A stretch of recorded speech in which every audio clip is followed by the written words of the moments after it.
Hind news Urdu के नाज़रीन को मेरा आदाब और एक अहम ख़बर शाहीन बाग से। शाहीन बाग में जाए मुज़ाहरे के नज़दीक पेट्रोल बम से हमला। मुल्क भर में जारी जनता कर्फ्यू।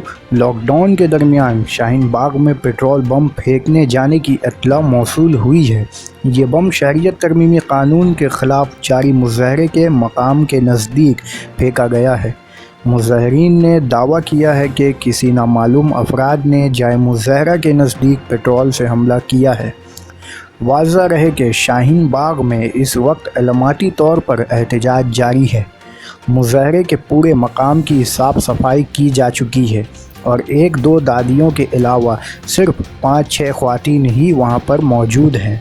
इन ख़वातीन ने भी एक दूसरे से मुनासिब फ़ासला इख्तियार किया हुआ है। डेरे आसना वज़ीर आज़म की तरफ से की गई जनता कर्फ्यू की अपील को भी यहाँ हिमायत दी गई है और इसके हवाले से कई पर्चे भी दीवारों पर नज़र आ रहे हैं।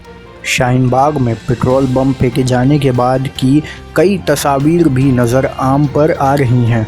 तस्वीरों में आग के शोले और धुआं नज़र आ रहा है।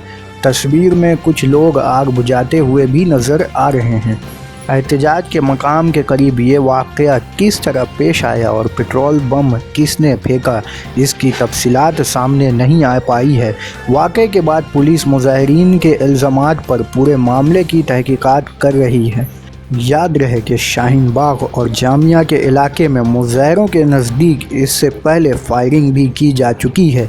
गुज़श्ता दिनों वाक़यात के 2 मुलज़िमान को मुज़ाहरीन पकड़कर पुलिस को सौंप चुके हैं। ऐसी सूरत हाल में एहतजाज के मकाम के नज़दीक एक बार पेट्रोल बम फेंका जाना मुतअद्दिद सवाल खड़ा करता है।